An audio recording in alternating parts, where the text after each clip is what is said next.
Hello everyone, this is Jonathan Vance back again with another video regarding my policy positions. This one specifically touches a little close to home for me, and it is the Medical Cannabinol Program in this state, as well as we'll touch a little bit on recreational legalization towards the end of the video. I have seen the governor a lot recently. I've watched her addresses every day, and one of the things that she has said quite a bit recently is that she believes Iowans are trustworthy and responsible, especially in matters of their own health, and she didn't feel she needed to issue a shelter-in-place order because Iowans are just that responsible and that darn trustworthy when it comes to matters of health. Almost seems like she thinks that is a politically advantageous thing to say right now because it backs up her inaction on dealing with COVID-19. But, you know, it's almost like she doesn't believe that when it comes to medical cannabis, because if she did, she wouldn't have vetoed an expansion to medical cannabis, and she wouldn't be looking at having such tight restrictions on the expansion of medical cannabis. If Iowans truly are responsible and trustworthy, we should be able to fully expand that program and allow them to decide what is the right path for them in treating whatever illness they may have. Now, I did mention earlier that this was personal to me, and that is true because I was diagnosed about 7 years ago with Crohn's disease. And with that diagnosis, anyone who's had that kind of diagnosis or a chronic illness diagnosis, they know that it's a lot of study. You go through, you study all the treatments, if there's any cures, what you have to change in your life, diet, work, all that. And within that, I did find that there's been several studies done overseas that have shown a pretty significant treatment for my disease, for Crohn's disease. And based off that, I started looking into it myself. And unfortunately, I found out that Iowa's Medical Cannabinol Program, sorry, it's a bit of a tongue twister, is woefully inept and inhumane in the way it deals with patients. And the current expansion that they have on the docket for this legislative session, if they get to go back into session, is not even a stopgap. It looks on its face that it may be a decent expansion, but it is nowhere close to what we need it to be. And in reality, if you get down into the minutiae of the legislation, it actually talks about having to go to the federal government and ask for their permission to do these kind of things, and being as that's still federally illegal, probably not going to happen. So it looks like an expansion, but there's really probably nothing going to change with it if it does by some miracle get voted yes, and Governor Reynolds doesn't veto it. Now, no need to despair. I will tell you, there's good news in this fight. On both sides of the aisle, Democrat and Republican, as well as independent, obviously, most of the legislators in this state actually want to pass some sort of meaningful expansion to the Medical Cannabinol Program. Unfortunately, as I mentioned earlier on in the video, Governor Reynolds is the only roadblock involved with that. And I don't foresee a time in the near future, at least till 2022, when we're going to be able to move that roadblock.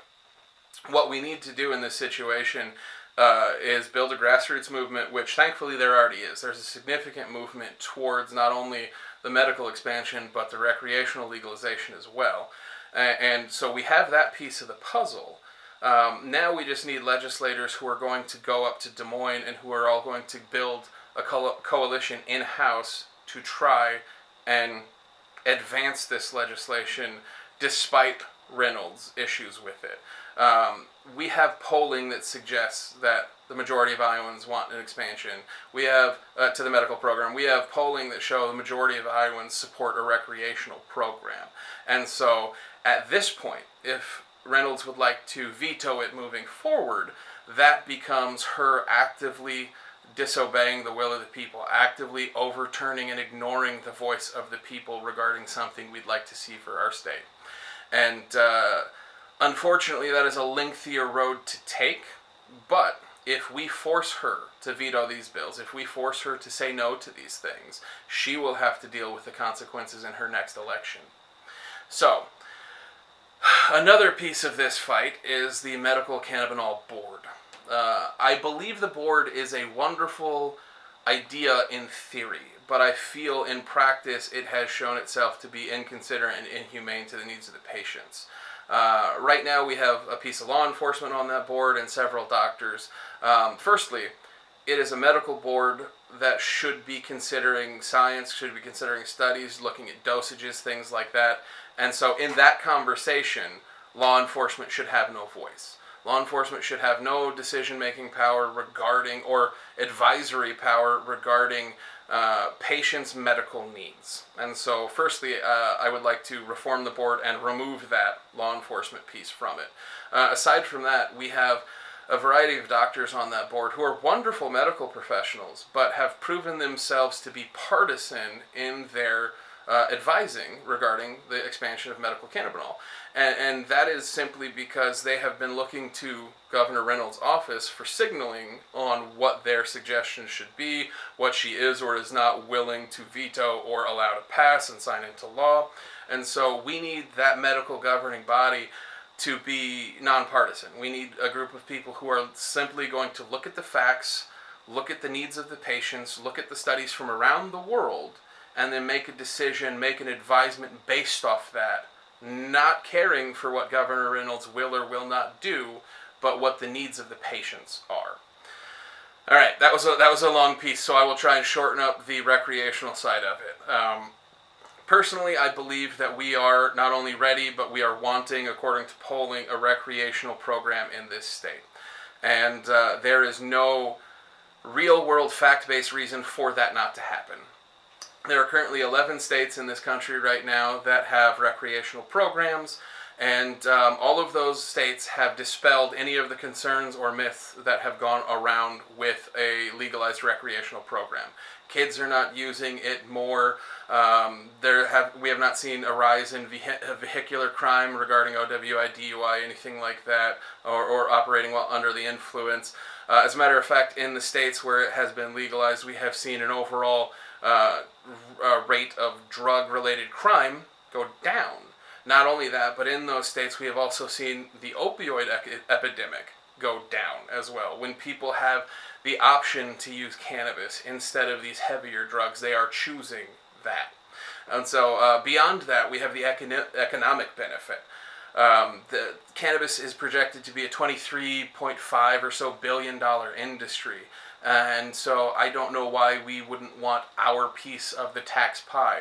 In those states that have legalized, they have been able to, on their own, fund state infrastructure, fund schools, fund state healthcare and medical programs, all of things that Iowa is desperately in need of more funding for. Beyond that, beyond just the taxes, we will see a further economic benefit because we will be bringing a new industry into the state. And with that new industry comes new jobs. The new money from those jobs gets then pumped back into local economies. And so there is no real world reason why we should not consider this. And I've done study from a lot of different states regarding the recreational programs, and I see no reason why we couldn't adopt a very similar program to what Colorado has done. Again, as I've said in all my videos, this is not something that one person, one politician, anybody can do. This is something that we will have to come together, we will have to build a coalition, and we can get this done. If we come together, we can make things change for the better. If this sounds like something you're interested in, I don't know, go back, take a look at my other videos, ask me some questions, consider casting your vote for me come the general election in November. Thank you much.